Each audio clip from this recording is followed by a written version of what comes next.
Soyez les bienvenus, fidèles téléspectateurs. C'était important que nous puissions encore faire l'effort de l'inviter parce que ces derniers temps, il a commencé à dénoncer, à enseigner afin que les écailles tombent sur les yeux de peuple et des gens en général, parce qu'il veut à ce que vous puissiez avoir la connaissance, la vraie connaissance enseignée par Jésus-Christ, la vraie connaissance de la Sainte Doctrine. Lui, il s'appelle évangéliste Roger Baka, le moindre de tous. Il est également le professeur de l'Université de la foi chrétienne. Il est ici avec nous une fois de plus. Évangéliste, soyez le bienvenu. Merci beaucoup Delphin, que le Tout-Puissant de Jacob te bénisse. Nous souhaitons un très bon week-end et pourquoi pas un joli début de semaine à tous ceux qui nous suivent. Je salue tous les chrétiens, les hommes de Dieu. Je voudrais encore une fois de plus saluer tous ceux qui nous suivent dans le monde. Que l'Éternel Dieu vous bénisse. Grande ma joie aujourd'hui de pouvoir revenir sur Hébreux chapitre 10, le verset 1, je vais paraphraser. Car l'Ancien Testament prêche l'ombre des choses à venir et non l'exacte représentation des choses, car la représentation des choses est venue en Jésus. Donc je voudrais aujourd'hui profiter de cette occasion pour dire encore une fois, selon les Écritures de 2 Corinthiens chapitre 3, le verset 16 au verset 17, tous ceux qui lisent Moïse aujourd'hui, ils ont le visage voilé. Vous dites? Tous ceux qui lisent Moïse, lorsqu'ils font la lecture aujourd'hui de Moïse et de tout le contenu de Moïse, ils ont le visage voilé. C'est vrai, nous parlons des pratiques sacerdotales. Et le voile est ôté lorsque le cœur se convertisse en Jésus. Ça veut dire quoi?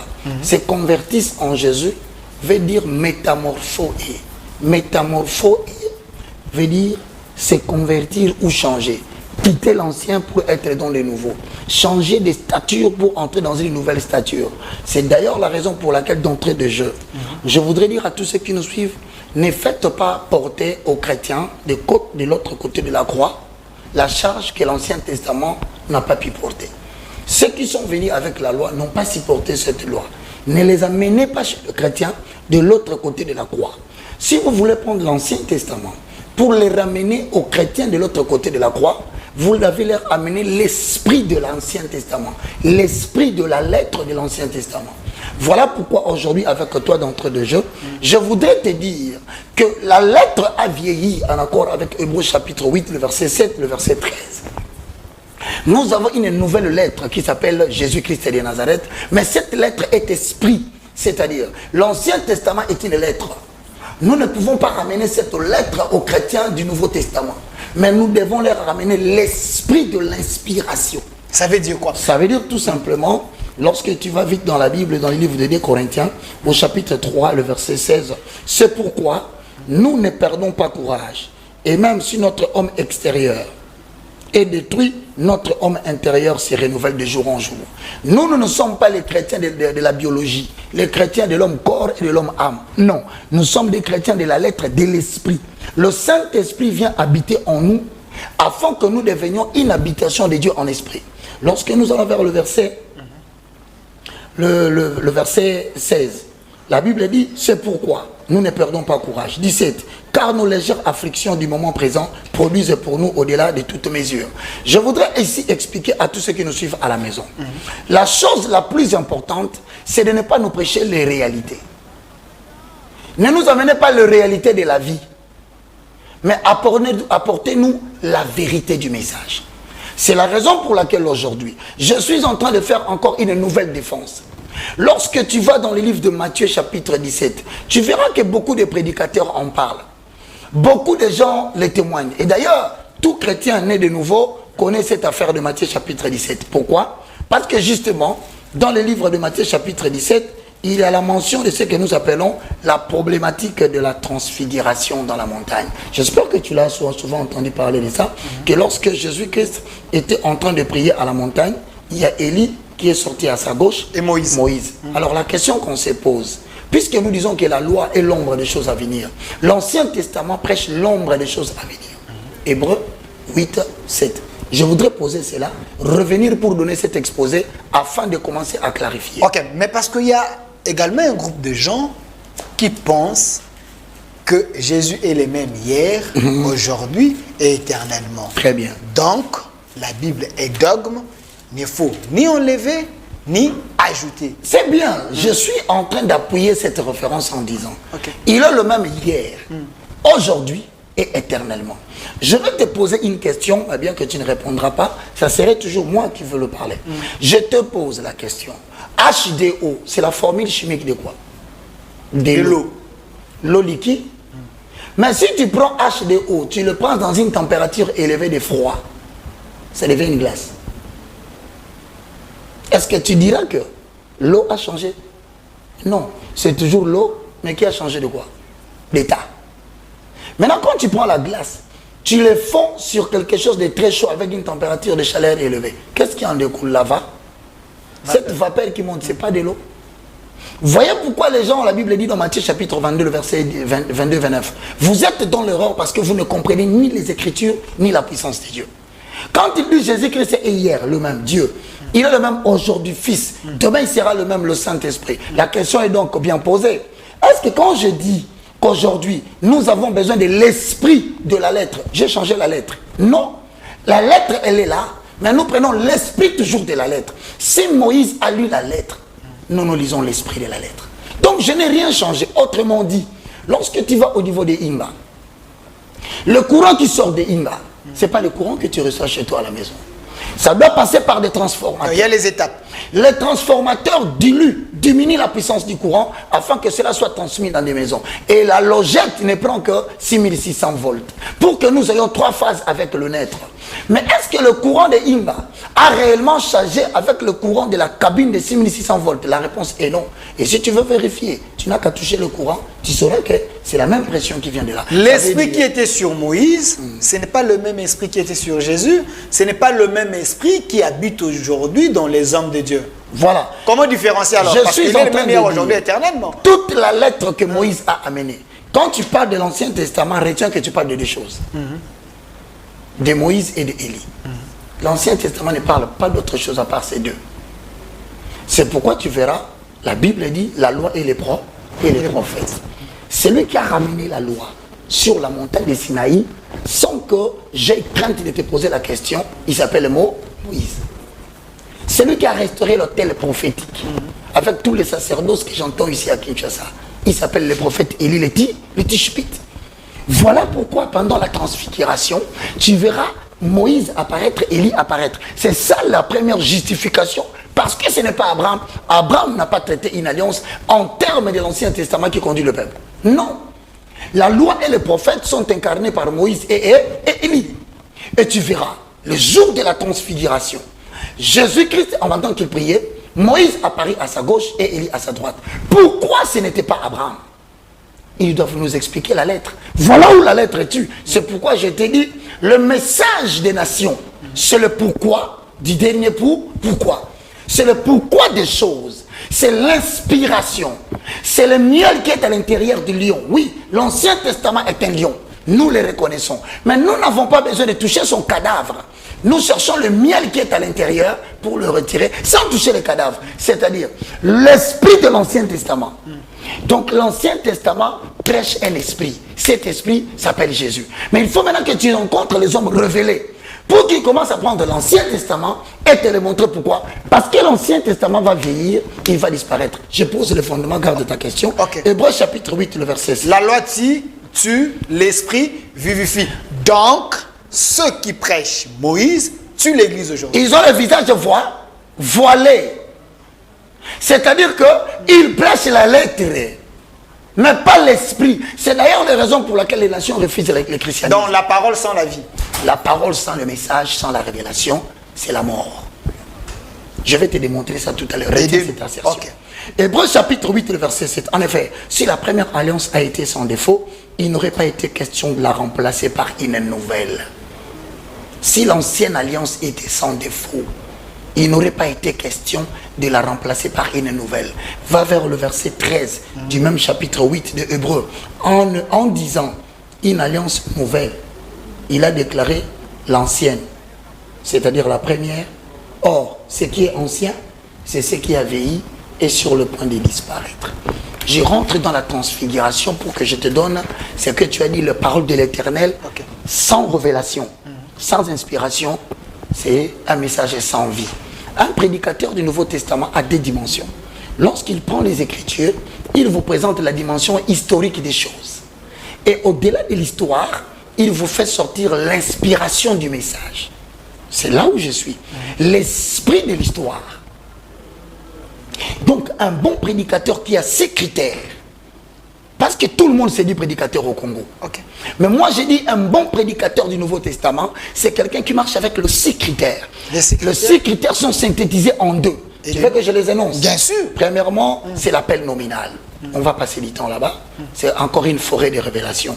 Nous avons la spécificité du message, l'expérience personnelle, la spécificité de vers que Dieu t'envoie, la spécificité de la mission à réaliser. Le 6e, le point de départ et le point d'arrivée. Maintenant, pour entrer dans le message de l'esprit, le message de la révélation, nous les synthétisons en 2. Avant de te tenir debout dans les services devant les hommes, tu dois avoir eu un service devant Dieu qui t'a donné qu'as-tu vu, qu'as-tu entendu. Les 2 éléments ne sont pas réunis, tu n'es pas ministre de l'Éternel. Tu t'improvises et tu risques de mourir de la mort physique précoce. Donc nous avons les moutons noirs aujourd'hui. Beaucoup de moutons noirs. Parce qu'ils ne remplissent pas ces critères. Voilà maintenant, tu sais quand tu ne remplis pas les critères, tu ne seras pas en mesure de faire sortir l'esprit de la lettre. Je te donne l'exemple. Matthieu chapitre 17, 6 jours après. Écoute bien. 6 jours après, Jésus prit avec lui Pierre, Jacques et Jean, son frère, et le conduisit à l'écart.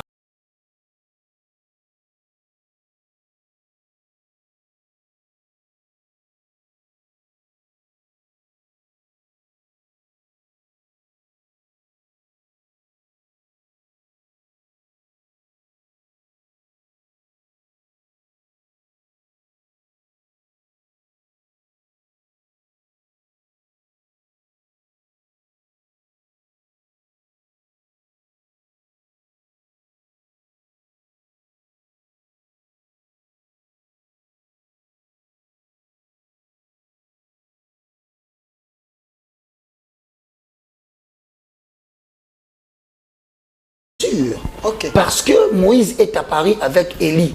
La Bible nous enseigne qu'ils étaient en train de parler avec lui. Ils parlaient de quoi? Première justification. Donc c'était la passation du pouvoir en quelque sorte, si je vous comprends. Le Seigneur, exactement. Ah, mon frère, toi tu dois bâtir. Ah non, c'était pour rire. Je donne quelques éléments justificatifs.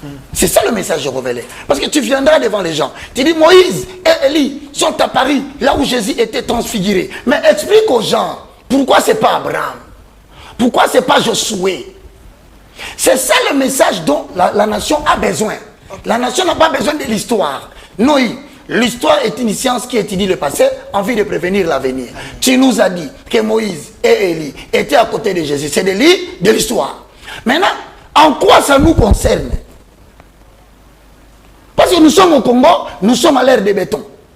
Fatih, nous sommes à l'ère de tout ce qui se passe ici au Congo. Maintenant, toi, dis-nous, cela nous apporte quelle vie? C'est là où tu as dit le message sans révélation n'apporte pas la vie. Mais quand Moïse disait à Josué, les livres de la loi ne t'éloignent pas de ça, médite-les nuit et jour afin que tu puisses réussir. Donc, la réussite. Voilà le changement de ce que je te dis. Josué 8. Que le livre de la loi ne s'éloigne pas de. Il faut bien lire les choses. Que ce livre de la loi ne s'éloigne pas quoi? D'État. Médite-les jour et nuit. Afin que tu agisses fidèlement selon ce qui a été écrit. Ça veut dire en d'autres termes. Josué reconnaissait que la loi que Moïse lui a laissée, on doit le méditer jour et nuit. Mais or maintenant dans Jérémie 31, tu verras que ce n'est plus la loi de la méditation extérieure. La Bible n'est plus à l'extérieur de l'homme pour qu'il le médite. Aujourd'hui, la Bible dit dans Jérémie qui prophétise, ce jour-là, je vais traiter avec la maison d'Israël une nouvelle alliance. Comme Hébreux 7, 8, 7, Hébreux 13 dit. Non pas comme j'ai traité avec leur père, alliance qu'ils ont violée. Cette fois-ci, je prendrai mes paroles. Je les inscrirai dans leur cœur. C'est plus la bouche. Voilà. Ça change la forme. Oh, voilà. Il faut qu'on soit à mesure de dire aux gens. On n'est plus au moment où la loi était dans le temple. Quelqu'un devait entrer, méditer, lire pour que les gens comprennent. Non. Nous sommes alors, l'Esprit dit quoi? Je prendrai mes paroles, je les inscrirai dans leur cœur. Ils seront mon peuple et je serai leur Dieu. Maintenant, Baka pose la question. Pourquoi Jésus apparaît dans sa lumière de la gloire? C'est Jésus qui était sur la montagne, n'était pas le Jésus terrestre. C'est un homme qui donnait le message de Jésus qui resplendissait dans sa gloire. Il parlait de la fin des temps. Il parlait de la conclusion de la page de l'histoire. À la fin de la page de l'histoire, Jésus reviendra dans sa gloire, glorifié. Moïse représente l'ensemble de tous les croyants qui seront avec Jésus, mais qui passeront par la mort, ensuite connaîtront l'enlèvement pour participer à la gloire. Message inspiré. 2. Pourquoi cela représente comme ça? Parce que Moïse lui-même, il est passé par la mort, ensuite Dieu a envoyé son ange pour venir prendre son cadavre et l'enlever. Donc tous ceux qui sont morts à l'époque de Moïse, il faut leur dire qu'ils ne se dérangent pas. Jésus est descendu, c'était pour les justifier, afin que vous sachiez, il y aura des gens qui mourront, ensuite seront enlevés. Voilà le message de la transfiguration, premier point. Élie représente qui? Élie représente l'ensemble de rachetés qui connaîtront l'enlèvement sans passer par la mort. Pourquoi? Parce qu'Élie lui-même, il n'était pas mort, il a été enlevé. Moïse, à son tour, avant qu'il n'aille libérer les enfants d'Israël, il a passé 40 jours. Et pendant qu'il allait avec eux pour les amener en Canaan, il a fait 40 ans. Élie, lorsqu'il alla chercher la face de l'Éternel, il passa 40 nuits. Jésus-Christ de Nazareth, avant le commencement de son ministère, il passa 40 jours et 40 nuits. Il y a un langage. Comment? Bien-aimés dans le Seigneur, évitez qu'on vous raconte des histoires. Lorsqu'un prédicateur se lèvera un bon matin, il vient, il dit, l'Éternel Dieu avait ordonné aux enfants d'Israël de faire un tabernacle. Pasteur, c'est quoi maintenant nous ici au Congo, nous allons mettre un tabernacle? Si la réponse est non, donc c'est de l'histoire. Qu'est-ce que le tabernacle peut nous enseigner en termes d'édification, en accord avec 1 Corinthiens 14, 3 à 4? Le tabernacle signifie la demeure de l'Éternel.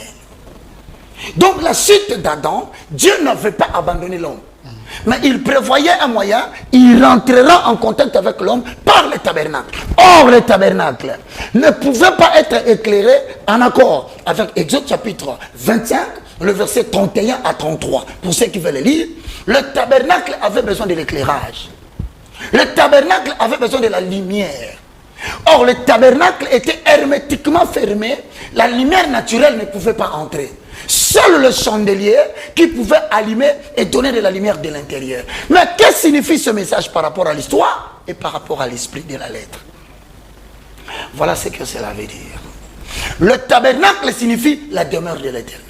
C'est que Dieu voulait toujours, malgré la chute d'Adam, habiter parmi les hommes. Il leur a donné l'ombre des choses. Il leur dit, j'habiterai parmi vous. Mais pour l'instant, je vous donne l'ombre.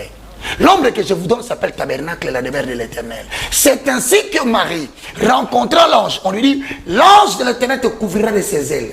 Et l'enfant que tu porteras, il s'appellera Emmanuel. Ce qui veut dire tabernacle, qui veut dire Dieu parmi nous. Donc le tabernacle n'est pas quelque chose que vous devez aujourd'hui prêcher à l'église. Prêchez plutôt le véritable tabernacle, Jésus-Christ de Nazareth. Maintenant, si vous comprenez... Donc, Jésus représente aujourd'hui les tabernacles. Exactement. Donc, le tabernacle n'est plus visible comme ça. C'est la parole, c'est Jésus qui habite dans la personne et la personne devient un tabernacle. Déjà pour dire que le tabernacle n'est plus un instrument, le tabernacle devient l'homme. Mais je viens. Apparemment, vous troublez les gens. Voilà. Apparemment, vous troublez les gens. Je te laisse le temps de ne pas troubler. J'ai l'impression que vous dites aux gens, aux pasteurs qui prêchent souvent l'Ancien Testament. L'Ancien Testament, de ne plus même pratiquer les pratiques sacerdotales. S'ils continuent à pratiquer les pratiques du sacerdoce, ils doivent dans chaque église mettre un chandelier. Est-ce que c'est conditionné? Si. Jésus est souverain. C'est la loi. Quand la loi de Moïse s'applique, elle s'applique en entièreté. Pas ce qui te plaît. Il ne faut pas choisir ce qui te plaît, tu le fais. Si tu portes l'éphod, tu portes la tunique, tu portes la robe, une tiare, les faudes, les pectoraux, mais aussi les chandeliers, les tabernacles à l'église. Mais le monde a évolué. Si le monde a évolué, donc les habits aussi ne peuvent plus exister. Ça, c'est toi qui l'as dit. Attention, ils vont se fâcher contre toi. Quand tu dis le monde a évolué, c'est-à-dire que le tabernacle, on ne peut plus. Mais si on ne peut pas conduire le tabernacle avec les chandeliers, pourquoi porter les habits du sacerdoce? Parce que tout ça faut un ensemble, un tout cohérent. Voilà, lorsque tu parleras des chandeliers, Roger Baka te dit c'est de l'histoire. Je vais essayer de t'expliquer. Ok. Lorsque tu vas dans le livre de Exode, au chapitre 25, le verset 31 au verset 33, c'est là où on parle du livre d'Exode des chandeliers. Je suis étonné. Et tu verras un prédicateur venir dessiner un grand chandelier dans son église. Il met le chandelier à l'intérieur. Ils sont très nombreux. Hein? Mais pourquoi vous avez dessiné ces chandeliers? C'est un instrument de l'histoire. L'histoire du peuple juif. Maintenant, nous qui ne sommes pas descendants du judaïsme, parce que l'alliance de l'Ancien Testament va du judaïsme jusqu'au christianisme. Le judaïsme a pour père fondateur Abraham. Mais le christianisme est une vie incarnée en Christ. Comment pouvez-vous nous amener les chandeliers comme dessin à l'église? Posez-vous la question, le pourquoi du dernier pourquoi. Écoute bien. Évangéliste, une question. Parce que c'est lui qui... C'est l'évangile révélé. Hein? S'il vous plaît. Toi, tu les reçois de plein visage, mais les gens en bénéficient à la maison. S'il vous plaît. Moi, je connais les gens appelés apôtres, enseignent. Je connais plusieurs personnes. Mais quand vous enseignez, il y a aussi ce qu'on appelle les matériels didactiques. Donc, le peuple de Dieu a besoin de comprendre. Même l'histoire, comment ressortir Dieu dans l'histoire, l'amener dans la vie réelle. Est-ce que cette notion ne vous échappe pas? Matériel didactique. Le matériel didactique de Dieu s'appelle Jésus-Christ de Nazareth. Comment ça? C'est lui qui est devenu la réalité de toute l'ombre. Tout ce qu'on vous avait raconté dans l'Ancien Testament parlait de Jésus. Maintenant, il faut que le prédicateur soit en mesure de concilier l'Ancien Testament avec le Nouveau. Premier point. Tu feras un chandelier d'or pur. Ce chandelier sera fait d'or battu. Son pied et sa tige, ses calices, ses pommes et l'air seront de même pièce. 6 branches sortiront à droite, à côté, 6 branches sortiront aussi à côté. Et une branche montera dessus. Papa, on vient de nous expliquer ici. Deuxième chose, la condition pour que le chandelier s'allume toujours. Je te dis que la lumière ne doit pas s'arrêter. Ok. Oui, ça c'est la condition. S'ils osent, les pratiquants du sacerdoce, je le salue avec beaucoup de respect, nous sommes en défense, comprenez que vous devez passer faire votre défense. Okay. Moi j'ai dit, si vous amenez les chandeliers chez vous, si vous l'amenez à Malimete, de la première rue jusqu'à 17e, si vous l'amenez à Bandal, vous tournez tout le rond-point là de Luputa, vous finissez, vous allez à Matete, vous prenez les chandeliers, vous amenez, je vous poserai une question. Est-ce que vous êtes allé dans le livre de Exode chapitre 27, le verset 20? Parce que lorsque vous aurez les chandeliers, vous devez avoir aussi l'huile pour les lampes. Or, l'huile pour les lampes avait une utilité. Pourquoi? Il ne faut pas que la lampe s'éteigne. Matin, midi, soir, la lampe doit être éclairée. Alors, c'est qu'il y a une mission impossible pour le moment. Ah, si c'est possible, si ce n'est pas possible. Si c'est impossible, au niveau de la lettre, donnons maintenant la possibilité au niveau de l'esprit. Voilà là où tu as dit que la lettre n'a rien amené à la perfection. C'est là où la lettre a tué. C'est là où nous nous limitons. Ils iront faire du tourisme à Jérusalem de la nuit, mais ils reviendront ici, ils ne trouveront pas l'huile pour maintenir les chandeliers allumés matin, midi, soir. Et comme la mort vient d'entrer par ces messages, il faut y apporter la vie.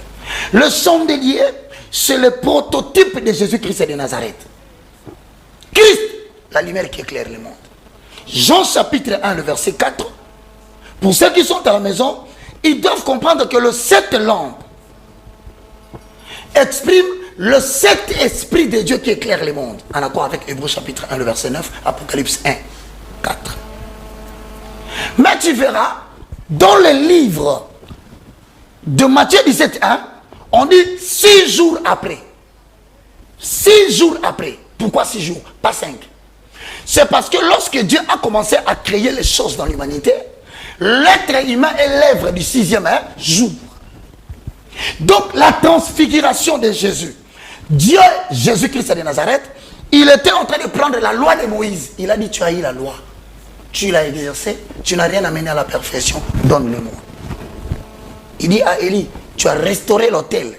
Mais malheureusement, le peuple est rentré toujours dans la désobéissance. Remets-moi ça. Donc, la loi et le prophète introduisent le message de la grâce en Jésus. Ça veut dire en d'autres termes, si quelqu'un rentre dans l'Ancien Testament, il doit enlever le voile. C'est pourquoi Moïse lui-même, quand il entrait dans le lieu trop saint, il sortait, il y avait le soleil, il était obligé de mettre les voiles. C'est-à-dire le soleil était sur le visage, mais le voile était au-dessus. Mais qu'est-ce qui faisait que le voile soit là? C'était pour qu'il ne voie pas très clair le soleil. Mais qu'est-ce que cela veut-il dire? Ça veut dire que lorsqu'on construisait le tabernacle, on a mis le lieu parvis, le lieu saint et le lieu très saint. Mais il était ordonné entre le lieu saint et le lieu très saint qu'on mette les voiles. C'est ainsi que vous apprenez, on vous dit toujours, les jours où Christ est mort à la croix, les voiles s'est déchiré de haut en bas. Pourquoi? Christ, c'est l'incarnation du voile qui séparait le lieu saint et le lieu très saint. Dans son corps physique, il empêchait les gens d'entrer en intimité avec Dieu. Pourquoi? Parce que tout ce qui était dans le parvis ne voyait pas ce qui se faisait dans l'intimité de Dieu dans le lieu trop saint. Il a fallu que Jésus meure, que le voile se déchire pour que l'humanité retrouve la communion avec Dieu. Donc, le voile du temple, c'est l'incarnation du corps de Jésus crucifié à la croix.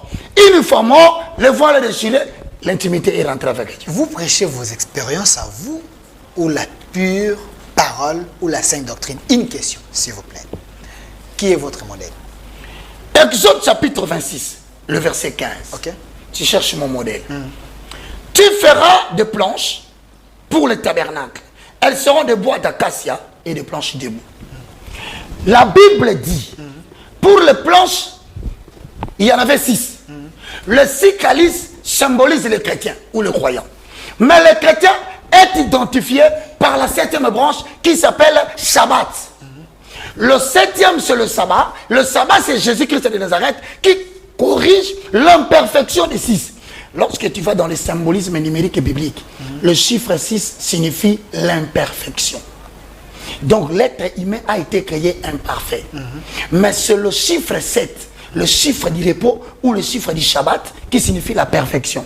Dieu s'est reproduit le 6e jour, mais il s'est reproduit avec imperfection. Voilà pourquoi il vient le 7e jour pour donner la perfection à l'imperfection. Maintenant, quand tu me demandes qui est mon modèle, tu verras ici, c'est écrit dans le livre de Exode chapitre 26, le verset 7, 18, 19, 20. La condition pour que la lampe soit gardée fraîche. Vous devriez prendre l'huile pure concassée. Tu vois le chandelier en bas, il y a un soubassement. C'est comme un réservoir. C'est comme la lampe tempête. Tu verras en bas, il y a un réservoir où on met le pétrole. Maintenant, à l'intérieur, il y a une file. Vous qui utilisez la lampe tempête, la file là va jusqu'au fond. Elle est alimentée par le pétrole pour que la lampe, une fois allumée, qu'elle soit mouillée. Maintenant, qu'est-ce que cela veut-il dire? Ça veut dire tout simplement, la calice là, au niveau de son corps, c'était en argent. L'argent représente la faiblesse. C'est-à-dire, l'être humain, au niveau de son corps, au niveau de son âme, il ne peut pas servir Dieu. Mais dans la calice, il y avait une file. Cette file était rattachée au milieu souterrain. Cette file s'appelle l'esprit de l'homme. Si la calice représente la chair et le sang, le fil représente l'esprit de Dieu placé en l'homme.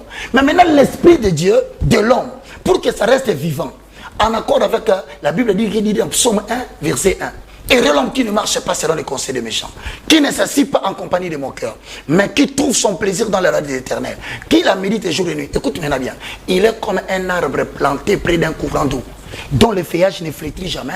Tout ce qu'il fait, lui réussit. Attends, ça veut dire tout simplement ceci.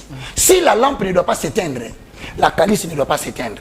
Or, pour que la file là, qui est à l'intérieur, ne puisse pas sécher, Dieu a dit, vous prendrez l'huile pire concassée. Ça dit, ok, dans cet là, vous coupez, vous faites le concassage, vous produisez cette huile-là, vous mettez en bas, la lumière ne s'éteindra jamais. Mais quelle est cette huile pure concassée? C'est mon modèle. Il s'appelle le Saint-Esprit, le communicateur indispensable de la grâce. C'est comme ça que dans Actes des Apôtres, chapitre 1, 4 à 10, Jésus dit aux apôtres, ne quittez pas Jérusalem. Soyez là jusqu'à ce que le Père vous avait promis descendra sur vous. Donc, si Jésus est votre modèle, s'il vous plaît, si Jésus... Frère, tu as coupé la référence. Je sais. Si Jésus est votre modèle, vous devez faire tout ce que Jésus avait fait. Exact. Jésus ne prêchait pas-il l'Ancien Testament? Jésus ne faisait pas les pratiques sacerdotales. Parce que Jésus l'a fait. Pourquoi vous interdisez alors aux autres? Montre-moi un seul fait. Jésus n'a pas fait les pratiques sacerdotales. D'ailleurs, je t'informe que si Jésus... Il y a un pasteur qui m'avait dit, il avait pris des salives, il a mis... je vais t'expliquer. Il a mélangé avec la boue, ainsi de suite. Ben, demande-lui aussi, hein, il y a beaucoup d'aveugles qui sont à Kinshasa, qu'il a jeté sa salive si les aveugles vont voir. Va, dis-lui. Qu'il revienne. Et c'était quelle pratique? C'est pourquoi je t'informe que les gens prennent la lettre. L'explication de Jésus-Christ est un mime prophétique. C'est l'ombre à la réalité. Le mec ne voyait plus bien. Il était aveugle.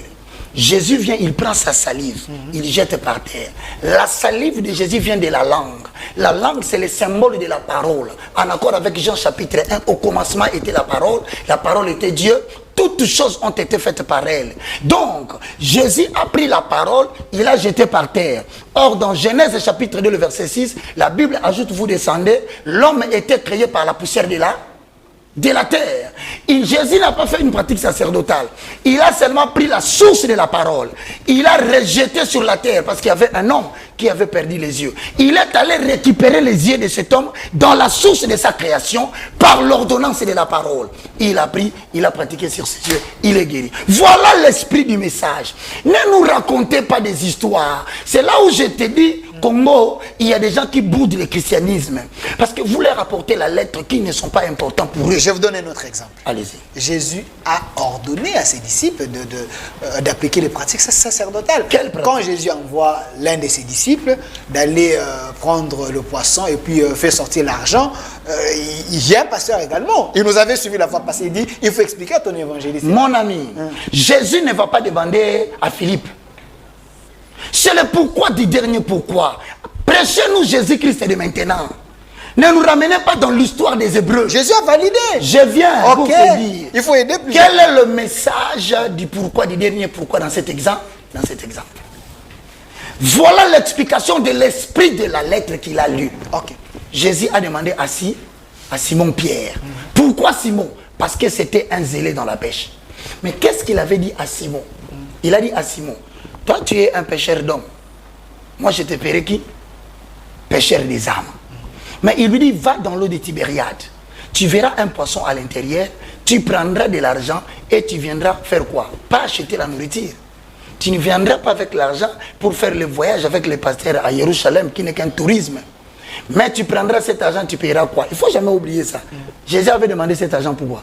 On a demandé à Jésus l'impôt. Il faut bien connaître. C'était l'impôt qu'on avait demandé. Or, on dit dans la parole de Dieu, un militaire ne peut pas se faire le service militaire à ses propres frères. Cet exemple voulait dire quoi? L'eau selon Apocalypse représente les mondes païens. Un poisson pris dans l'eau, c'est convertir une âme de l'obscurité à la lumière, en accord avec Acte 26, 16 à 17. Vois, je t'envoie pour que tu leur fasses sortir des ténèbres à la lumière. Pourquoi le chrétien est appelé poisson? Mais c'est parce qu'il est péché par la parole. Et lorsque vous pécherez les gens qui sortiront du monde païen, ils viendront à moi, tous ceux qui demandent les charges compressibles et non compressibles, tout ce qui constitue l'argent que vous devez dépenser, vous ne les chercherez pas. Parmi les gens que vous pécherez, je susciterai des gens qui poseront les actes de libéralité. Donc ne craignez rien. Où que vous alliez, je prendrai soin de mon œuvre. Voilà l'esprit de la lettre. Ce qu'il voulait nous dire là, c'est de l'histoire. Quelqu'un qui se lève le matin, il dit aujourd'hui comme demain c'est dimanche, nous allons parler de Moïse. Et il nous dit quoi? Moïse était devant le rocher. Dieu a dit à Moïse, parle au rocher. Il a frappé les rochers. Deuxième fois, les rochers a produit de l'eau. Mais Dieu a puni Moïse. C'est de l'histoire où se trouve la vie des Écritures. Moïse, en cet instant-là, représente tous les souverains sacrificateurs qui se sont opposés au rocher. Les rochers représentent Jésus-Christ de Nazareth, les rochers de gloire. Frapper une fois, ça démontre que Jésus sera tué par des souverains sacrificateurs. Mais il mourra une seule fois, il souffrait une seule fois. Quand il frappe deux fois, Dieu le punit. Pourquoi? Parce que la frappe du rocher symbolise la mort et la résurrection de Jésus, s'il te plaît, à la croix. Maintenant, quand le rocher s'ouvre, l'eau sort, c'est là où Jean dit, moi je vous ai baptisé d'eau, mais celui qui vient après moi vous baptisera de la puissance du Saint-Esprit. Donc, de la mort et de la résurrection de Jésus ne naîtra le Paraclet, le communicateur indispensable de la grâce, le Saint-Esprit qui restera avec vous jusqu'à la fin des temps. Merci. Si Dieu a puni Moïse, ce n'était pas parce qu'il avait frappé une fois ou deux fois. C'est parce qu'il voulait dire autrement. Christ reviendra dans sa gloire. Pour une seconde venue, il sera frappé. Dieu a dit abomination. Il nous reste 2 minutes, je vais vous donner la parole. Vous comprenez qu'avec l'évangéliste Roger Bakassus, on est en train de parler de pratiques sacerdotales. L'évangile de l'esprit. L'évangile de l'esprit. Face aux pratiques du sacerdoce. Merci. Mais il y a une question peut-être, il y a le milieu de personnes qui sont en train de nous suivre à la maison, c'est pose. Alors, eux qui partent dans les églises, là on prêche l'Ancien Testament, pour eux, il n'y a pas les saluts alors. Mon frère, je te dis une référence très importante, 2 Corinthiens 3, 14 à 16. Je vais terminer par ça. Ok. Parce qu'il risque de dire que Roger Baka nous a maudit. Il a dit que nous allons aller... C'est l'ombre de choses à venir, ainsi de suite. Il n'y a pas la vie là-bas. Tout ça, ça devient compliqué. Les gens s'inquiètent déjà à la maison. Tu as posé la question. Est-ce qu'ils peuvent bien comprendre la question? Tu peux répondre à la question pour que chacun se donne une position. Ceux qui vivent là où le pasteur enseigne l'Ancien Testament sans l'esprit de l'Ancien Testament. Ok. Frère, tu sais ce que je te dis ici, c'est dans Galates 1:6. Moi, je n'ai pas appris ça d'un homme. C'est Jésus-Christ lui-même qui s'est révélé à moi pour me donner l'esprit des Écritures. Et quiconque dit qu'il est fils de Dieu, il connaît la parole, il dit Amen à la maison. Maintenant, quand là, tu me poses cette question, moi, je réponds par les Écritures. Ok. 2 Corinthiens chapitre 3, les versets 14 à 16. Mais ils sont devenus durs d'entendement. Ils sont devenus durs d'entendre. C'est l'oreille. La foi vient de ce que on entend, ce qu'on entend vient de la parole de Dieu. Maintenant, pose-toi la question. Pourquoi dans cette même église on prêche la parole de Dieu de l'Ancien Testament? On leur donne des exemples de l'Ancien Testament, mais ils deviennent beaucoup plus impudiques au lieu de changer. Ça, c'est votre constat? Je te dis, comment tu peux voir dans une église où les gens portaient le voile? On leur prêche l'Ancien Testament. Aujourd'hui, ils ont ôté le voile. Plus personne ne vient en tenue modeste. Tout le monde et les femmes en pantalon. L'évangile sert à repentir le peuple. Comment voulez-vous cesser le même peuple que vous prêchez la parole de Dieu dans les concerts des Grands Mopao? Ils se retrouvent tous là-bas. Vous ne constatez pas que vous êtes en train de rendre dur l'entendement des enfants de Dieu par les exemples que vous donnez sans donner le message de l'esprit. Tout ce que la vérité ne produit pas, c'est la mort. Regarde. Peut-être que vous dites, nous, notre pasteur prêche comme ça. Il nous a parlé dernièrement de l'Exode, comment la mer était ouverte en 2 parties. Il nous a dit même comment Dieu avait frappé l'Égypte par les fleuves Nil, par les bâtons. Il faut qu'il vous dise l'esprit de ces messages. Jésus doit sortir de là. Sinon, c'est un professeur d'histoire qui aille donner cours en 2e secondaire dans les écoles privées et les écoles étatiques. Ici, tout ce qui prêche Moïse, tout ce qui se reste dans la loi, sans vouloir faire sortir Jésus-Christ de Nazareth et édifier le corps de Christ, c'est de l'histoire. Je conclue. Okay. 15. Jusqu'à ce jour où je te parle. Cette phrase-là vient d'ici. Je n'ai pas inventé. Okay. Jusqu'à ce jour, quand on lit Moïse, un voile est jeté sur leur cœur. C'est pourquoi vous voyez qu'au Congo, il y a beaucoup d'églises, mais peu de gens qui craignent Dieu. C'est pourquoi vous voyez la multiplication des églises avec plusieurs dénominations. Mais les chrétiens sont peu nombreux. Pourquoi? Parce que vous ne voulez pas leur parler de l'esprit des Écritures. La Bible dit que tout ce qu'ils lisent Moïse aujourd'hui, ils ont le voile jeté dans le cœur. Le cœur est bloqué. Ils écoutent l'histoire, mais pour que le cœur se convertisse, l'esprit de la lettre doit convertir le cœur. 16. Mais lorsque le cœur se convertisse au Seigneur, le voile est ôté. Or, suis bien. Le Seigneur, c'est quoi? C'est l'esprit. C'est pas moi qui invente. Pour que les cœurs se convertissent en Jésus, ils doivent savoir que Jésus, c'est l'esprit. Donc, si tu viens avec l'évangile, apporte-nous l'esprit de l'évangile. Pas le corps, l'esprit. Or, le Seigneur, c'est l'esprit. Et là où est l'esprit du Seigneur, c'est là où il y a la liberté. Mais regarde-moi ça. Ils viennent aujourd'hui avec des commandements. Bien aimé, vous devez respecter les 10 commandements du Seigneur. Hein? Papa. Il ne faut pas respecter ça. Mais écoute, toi tu viens avec la lettre des 10 commandements. Mais voici ce que le Seigneur nous a dit dans la liberté. Okay. Ne suivez plus cette affaire des 10 commandements. Tu ne voleras pas, tu ne violeras pas, tu ne feras pas ça. Non! Il faut arracher ce verset-là dans la Bible. Tu ne comprends pas, ça c'est la lettre. Okay. Mais quand l'Esprit est venu, il a dit, voici les commandements que je vous donne. Tu aimeras ton Dieu de tout ton cœur, de toute ton âme et de toute ta force. Tu aimeras ton prochain comme tu t'aimes toi-même. C'est-à-dire que la loi de Moïse est tombée dans Matthieu 17. Il a remis à Christ. Christ l'a dit, c'est trop lourd. Je le synthétise en deux. Donc nous ne sommes pas obligés de suivre les 10 commandements. Même tout prédicateur qui se tient debout pour commencer à lire les 10 commandements, comme si nous étions sous la loi, comme Romain le dit, il commet une erreur grave. Donc vous encouragez les pasteurs qui prêchent grâce sur grâce. À l'époque de Jésus, tout ce que vous pouvez faire, vous êtes dans la grâce, donc vous favorisez même ça, le péché. c'est le dérèglement de la grâce. Je dis, tu aimeras le Seigneur ton Dieu. La Bible dit, si vous m'aimez, vous garderez mes commandements. Quels sont les commandements du Seigneur? C'est écrit dans la parole de l'Éternel. Ce que Dieu veut, c'est votre sanctification, que vous puissiez vous abstenir de l'impudicité. Comment tu peux dire que tu aimes Dieu, tu n'obéis pas à sa parole? Tu n'es pas sincère. Mais Dieu est un Dieu de l'ordre, quand même. Évangile Roger Baka. Il y a les églises aujourd'hui, leur coutume, leur doctrine ne permet même pas à la femme de porter des pantalons. Vous parlez de l'esprit de la liberté. Si tel est le cas. Il y a des femmes qui portent de foulards, ainsi de suite. Si tel est le cas, c'est compliqué. La femme ne doit pas porter les pantalons. Les pantalons. Maintenant, on va te poser la question. Qu'est-ce qu'on appelle les pantalons pour dames? Tu vois, on entre dans des débats inutiles. Si l'homme ne doit pas porter, la femme ne doit pas porter les pantalons, les habits des hommes. Mais pourquoi Jésus portait la robe? La tête doit être couverte. Non, tout ça. Restons d'abord là. Ok, vous dites qu'il y a une loi. Une femme ne peut pas porter les pantalons. Vous êtes dans la lettre. Oui. Mais moi, je vous informe, pourquoi vous, les pasteurs, vous ne portez pas des robes?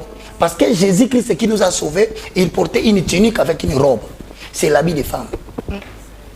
Vous ne voyez pas que vous semez les troubles vous-même parmi les enfants de Dieu. La lettre est esprit. Il faut faire sortir l'esprit de la lettre. C'est pourquoi je t'informe.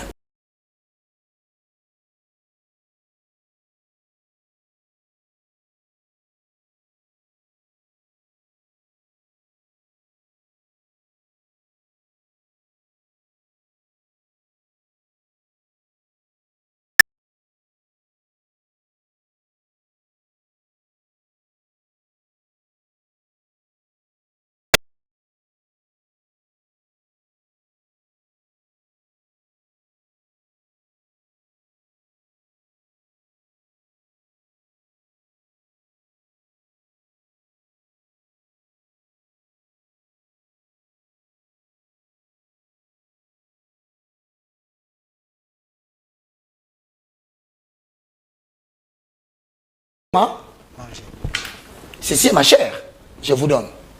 Mais il dit, ceci est mon sang. Prenez les billes, buvez. Faites ceci. Chaque fois que vous le ferez, faites-le en mémoire de moi. Au commencement était la parole. Et la parole était Dieu. La parole était avec Dieu. Et toutes choses ont été faites par elle. Donc la parole comporte 2 dimensions. Le pain et le sang. L'enseignement et la doctrine.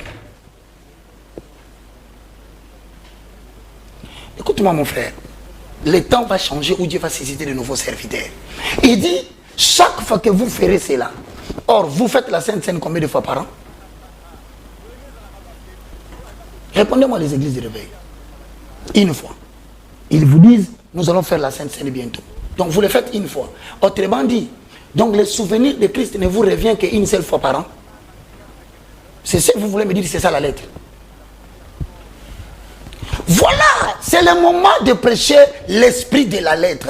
Et quiconque va oser entrer dans cette prédication, il va trébucher comme un petit garçon parce qu'il va inventer des choses. C'est là où je te dis maintenant, quand il dit, faites ceci en mémoire de moi. Voilà ce que moi je te dis. Si Christ est le sang, si Christ est le pain, je dis donc ceci. L'heure vient. Je prendrai mes paroles, je les inscrirai dans votre cœur. Vous serez mon peuple et moi je serai votre Dieu. Jérémie 31, 31. Je viens dans le Nouveau Testament. Christ dit, ceci est ma vie que je vous donne. Chaque fois qu'un chrétien se réveille, le matin il prend la Bible et commence à méditer à la lumière de la parole par le Saint-Esprit qui le guide. Il est en train de faire sa Sainte Seine. Chaque fois que le soir, il va ouvrir la parole de l'Éternel pour chercher ce que le Saint-Esprit lui dit. Il est en train de faire sa Sainte Seine, il mange le sang, il mange le pain. J'ai l'impression que vous renversez la logique établie depuis les décennies. Évangile Roger Baka, mais la toute dernière question, parce que nous sommes déjà à la fin. Parce que nous parlons également de pratiques sacerdotales. Comment offrir alors à Dieu? Parce qu'à l'église aujourd'hui, il y a une multiplicité des offrandes, des actions, ainsi de suite. C'est aussi des pratiques dans les sacerdoces. Je bénis l'Éternel, je vais directement, tu touches l'offrande. Tu touches l'offrande et la dîme. Je vais te dire une chose. La dîme représente les 1/10 de votre reproduction annuelle. Je ne dis pas mensuelle. Ces gens sont en train d'escroquer le peuple. Vous dites? La dîme, c'est les 1/10 de la production annuelle, pas mensuelle. Il y a 3 catégories de gens qui le pratiquent. Ceux qui ont suivi la lettre de Moïse, ceux qui ont imité ce qu'ils ont entendu, et ceux qui sont ignorants de ce qu'ils font. Mais dans tous les 3 cas, je leur ai dit, la dîme, c'est les 1/10 de la reproduction de la récolte annuelle. On percevait la dîme la première année, on percevait la dîme la 3e année, on percevait la dîme la 6e année, mais la 7e année était déclarée l'année sabbatique. On ne prélevait pas la dîme. Pourquoi? Parce que l'homme n'a pas été fait pour le sabbat, mais le sabbat a été fait pour l'homme. L'homme n'a pas été fait pour Jésus, mais c'est Jésus qui a été descendu sur la terre pour l'homme. Donc, Jésus, en venant sur la terre, il représente les 1/10 de Dieu pour la nation, pour son peuple. Il a pris son fils, il l'a donné. Et comme il a donné son fils en accord avec Jean 3,16, car Dieu a tant aimé le monde, il a donné son fils unique. Mais comment sommes-nous partis de la dîme de la récolte, en graines, en fruits et en animal, pour aboutir à l'argent? Donnez-moi l'explication de cette histoire. C'est inconcevable. C'est venir que expliquez-nous. Ne nous demandez pas des choses sans nous donner l'esprit de la lettre. Simplement, ça voulait dire quoi? La dîme des fruits, la dîme végétale était annulée. Pourquoi c'était annulé? Parce que Israël a quitté la vie nomade pour devenir un peuple sédentaire. Chacun a eu sa portion de terre. Mais il fallait une sainte convocation pour venir donner la dîme. Si on choisit Kinkole pour venir célébrer l'année sabbatique, tout le monde doit avoir ses valises de matembele dans une voiture pour aller donner là-bas. Puisque dans les temps anciens, c'était une sainte convocation, le lieu était connu. Mais maintenant, on a donné à Judas sa place, à Ruben sa place, à Nephtali son terrain. Chacun avait sa terre. Mais on suppose aujourd'hui, par un exemple didactique, qu'on dit que c'est Antélé, vers Bibois, que nous allons célébrer l'année sabbatique de l'Éternel. Prenez le cas de quelqu'un qui habite Moudi, qui vient de fabriquer 4 bassins de mangue, parce que les mangues ont produit. Parlez-moi l'année. Tous ceux qui pratiquent les mois contredisent le ministère sacerdotal du sacrificateur qui entre une fois l'an pour offrir des sacrifices. Chaque fois que vous percevez la dîme des chrétiens, le mois, vous contredisez les sacerdoces lévitiques qui est la proclamation du nouveau sacerdoce de Jésus. Donc vous interdisez aux gens de ne plus donner la dîme à la fin du mois. Ce n'est pas moi. Selon les Écritures, la Bible de la Sainte Doctrine. La dîme est annuelle, papa. Quelqu'un qui connaît Christ me dira Amen.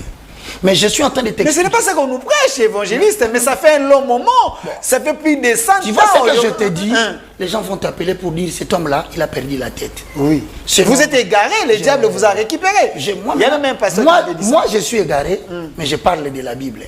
Et qui sont dans les normales, ils n'ont pas l'esprit de la Bible. C'est au peuple de choisir finalement qui nous dit la vérité. La vérité est dans la parole. Je répète. Ok. Puisque Israël était devenu sédentaire, on choisissait le lieu où on devait offrir l'année sabbatique. Par exemple, si ça tombe, je te dis, Mikondo, prends-moi quelqu'un qui a 5 bassins de mangue mûres l'année. Il doit les mettre dans une voiture pour les ramener. Celui qui a semé le matembele ici à Bandal doit prendre les 1/10 si ça produit 5 bassins de matembele. Il doit vous l'amener jusque là. Maintenant, Moïse leur dira, voici la loi qu'on vous donne. Nous allons effacer la dîme de fruits, nous allons effacer la dîme de végétal. Vous pouvez le racheter, c'est-à-dire vendez-le, venez avec l'argent. En espèces. Mais si vous le vendez, vous allez payer les dommages. Parce que quelque chose qui est à dire, on ne le vend pas. Vous prendrez encore les 1/5 de ces montants, vous allez ajouter, c'est alors que votre offrande sera agréée. Il reste maintenant une offrande. Okay. C'est la dîme animale. Et l'animal, dans Exode 14, tu verras, lorsque tu progresses dans le loi, on dit, vous allez prendre un animal. Le temps est donné, les conditions sont données. Vous le mangerez entre les deux tombées de la nuit. Vous le mangerez cru avec des feuilles amères. Mais vous devez expliquer les gens pourquoi les feuilles amères. Pourquoi la ceinture à la hanche. Pourquoi les sandales aux pieds. C'est pourquoi j'ai dit je reviendrai prochainement. Okay. Nous allons parler de l'animal qui était mangé, que les gens célèbrent aujourd'hui l'agneau pascal. Les gens célèbrent Pâques. Si vous célébrez Pâques, pourquoi vous ne célébrez pas la fête des pains sans levain? Vous voyez que les gens choisissent ce qu'ils veulent annoncer aux gens, mais ce qui leur fait mal à la tête, ils refusent. Évangile, vous lisez quelle Bible? J'ai l'impression que vous avez votre Bible à vous. Nous avons Ce n'est pas la même Bible avec les autres. Nous avons tous la même Bible, mais nous n'avons pas la même lettre. Moi, je ne lis pas la lettre. Moi, je lis l'esprit. C'est pourquoi je te dis ici, la Bible dit, le Seigneur est esprit. Je termine pour te dire, au niveau de l'animal qu'on devait produire, la dîme était animale. L'animal ne pouvait pas être acheté. Tu sais pourquoi? Pour le simple fait que l'agneau était la préfiguration de Jésus-Christ de Nazareth. On ne peut pas le vendre. Si vous vendez l'animal, donc vous êtes en train de dire Jésus-Christ sera vendu. Non, il s'est donné lui-même la mort. On ne l'a pas égorgé. C'est pourquoi nous sommes partis de la dîme de fruits, de végétal à l'argent. Mais maintenant, écoute-moi très bien. Ok, je t'ai parlé. Devons-nous apporter la dîme avec la contrainte? Quelle est la contrainte que vous trouvez dans le corps de la dîme? C'est que la dîme représente les 1/10. Si vous donnez les 2/10, c'est faux. Dieu n'agrée pas votre offrande. Respectez la loi. Tu as 1000 $, tu donneras 1/10. Pour calculer les 1/10, tu prendras 1000 multiplié par 10 divisé par 100. Toute multiplication avec un chiffre qui termine par 0, on simplifie. Voire mathématiques, deuxième secondaire. Ah, la mathématique nous rattrape. Vraiment. Donc tu prends 1000, tu barres un 0, tu barres l'autre 0 avec 100. 1000 n'est plus 1000, 1000 est demeure 10. Or, quand tu prends 10, tu te multiplies avec 10. Tout nombre est multiplié par 10. Vous prenez seulement les 0, vous mettez au chiffre qui se multiplie, vous avez les résultats. Mathématiques, deuxième secondaire. Donc, si tu as 1000 $ à l'année, tu donneras combien? 100 $. Mais si tu donnes 110, Dieu refuse. Si tu donnes 140, Dieu refuse. Même par la bonne volonté de la personne. Même si tu je vais offrir mieux. Mon frère, je t'interdis, tu vas perdre ton argent en vain. La dîme, c'est le 1/10. Je le répète, c'est le 1/10. C'est ça le caractère contraignant de la dîme. Même si tu donnes 99, tu as mal donné. Bon, maintenant, moi qui prêche l'évangile de l'esprit, qu'est-ce que je vais dire aux gens? Je dis aux gens que l'Éternel n'a pas annulé la dîme, mais elle a vieilli, elle est sur le point de disparaître. Oh. Ce que j'annonce aux gens, c'est Jésus-Christ en tant que la véritable dîme et la nouvelle loi. Où se trouve cette loi? 2 Corinthiens, chapitre 9, le verset. Chité évangéliste. La dîme ne s'appelle plus dîme. Ça s'appelle comment? Elle s'appelle libéralité. Évangéliste. Avec la nouvelle alliance, le baptême de l'ablution d'eau avec le main n'existe plus. Malachie 4. Tu es dans l'Ancien Testament. Malachie applique la loi de Moïse. C'est un prophète qui se réfère, un bon prophète d'ailleurs, qui se réfère à Moïse. Tu ne me diras rien. De Moïse jusqu'à Malachie. Hébreux 6. Non, papa, tu es dans le Nouveau Testament. Hébreux 6 dit ceci. Dieu n'est pas ingrat pour oublier ce que vous avez fait pour lui.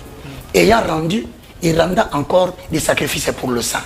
Mais regarde maintenant la grâce que Dieu a arrachée à Moïse, qui y parlait de la dîme. Ça se trouve dans 2 Corinthiens, chapitre 9, le verset 7. Je termine. Ok. Que chacun donne comme il a résolu dans son cœur. Ce n'est plus 1/10. Jésus est venu nous libérer du joug. C'était trop dur sur notre école et notre cou. Quand tu partiras demain à l'église, dis au pasteur, je vais donner ce que je veux. Là, vous devenez rebelle. Bon, c'est la Bible qui se rebelle ou bien moi. Mais je te dis ce que Dieu a dit, tu contredis, tu seras anathème. C'est ça la libéralité. Tu sais qu'il est écrit dans la Bible, si quelqu'un n'obéit pas dans cette parole, 1 Thessaloniciens, il est anathème. Je te préserve de cette malédiction, laisse-le aux gens qui sont à la maison. Ok. Et d'ailleurs, ceux qui connaissent Jésus disent ah, Amen. Que chacun donne comme il a résolu dans son cœur. Sans tristesse. Il y a 2 conditions. La tristesse, c'est quoi? Il donne, mais il a pitié. Il a eu des émotions. Tellement le pasteur a dit, vous voyez, le pasteur n'a pas payé le loyer. Comment pouvez-vous demander au pasteur de venir servir Dieu, son enfant, ou la chasser de l'école? Il y a des spécialistes. Hein? Il va communiquer la passion de l'âme. Or, l'évangile ne touche pas l'âme, l'évangile touche l'esprit. Je vous donne un exemple, évangéliste, s'il vous plaît. Quand on commence à demander l'argent à l'église, il y a les pasteurs, les gens qui demandent, disent ceci. Donner ce qui te fait mal. Même le peu là. Il y a une femme là qui avait donné au prophète Élie, hein, le peu de l'huile, préparez d'abord pour moi et puis le reste, Dieu seul sait. Même ce que vous avez dans votre sac là, donnez. Il faut que ça vous fasse mal. La dîme ne fait pas mal, pourquoi? Parce que la Bible dit Dieu aime celui qui donne avec joie. Attends l'écriture. Okay. La Bible dit que chacun donne comme il a résolu dans son cœur, sans tristesse ni contrainte. L'aspect contrainte, c'est l'aspect de la dîme de Moïse. C'est-à-dire, on exige un dixième. Dieu dit non, il n'y a plus de contraintes. Tu peux gagner 1000 $, tu donnes à Dieu un lundi, 900. C'est toi. Dieu ne te contredit pas. Le pasteur s'énerve pourquoi quand je parle de la dîme? Parce qu'ils savent qu'ils pensent qu'ils vont vivre de ça. Et ils croient que je suis en train d'abolir quelque chose qui le fait vivre. Au contraire, je suis dans leur donner une loi meilleure que la première. C'est leur rémunération. Cette fois-ci, quelqu'un peut te donner au-delà de ce que Dieu réclame. Tout comme il peut aussi prendre moins de ça. Même s'il te donne 10 $, la Bible dit la condition sans tristesse ni contrainte. Écoute à la fin. Car Dieu aime celui qui donne avec joie. Il ne faut pas faire de contraintes. Je vois quelqu'un avec 300 $. Un autre, il a 280. Un autre, 38 $. D'ailleurs, quelqu'un a aussi les loyers. Tu vas les donner. Voilà. Ça devient une contrainte. Tu commences à forcer les gens. Quand il n'y a pas de joie, l'offrande de Dieu ou la liberté n'est pas acceptée. Je termine pour compléter cette écriture sur le livre des Proverbes, écrit par Salomon Koélé, l'homme qui a battu les records mondiaux de la polygamie. Je profite par cette occasion de saluer mon ami Cass. Donc nous sommes dans Proverbes chapitre 11, le verset 26 à 28. Celui qui retient le bleu, il est maudit de peuple. Mais la bénédiction est sur la tête de celui qui le vend. Celui qui recherche le bien s'attire de la faveur. Mais celui qui poursuit le mal est en horreur. Celui qui se confie dans les richesses tombera. Mais les justes verdiront comme le feuillage. Donc merci. Je suis en train de dire aux gens, nous n'avons pas interdit la Donnez votre numéro, c'est important pour avant ceux-là qui pensent. Avec ton autorisation et l'autorisation de la régie, tous ces messages, c'est le message des serviteurs de la 11e heure. Nous avons une école où nous formons des gens pour les ouvriers de la 11e heure. L'école s'appelle Université de la foi chrétienne. Donc je suis l'initiateur, le professeur. Venez avec votre cahier, venez avec votre stylo et votre Bible en filigrane. Les conditions sont gratuites. Vous venez, vous entrez, vous commencez à suivre le cours le mercredi de 7h30 à 10h30 et le samedi de 7h30 à 10h30 pour comprendre la parole, non pas pour devenir pasteur, parce que c'est que le Congo manque. Ce ne sont pas les pasteurs. Le peuple périt faute de connaissances. Voici notre numéro de contact pour tous qui nous suivez.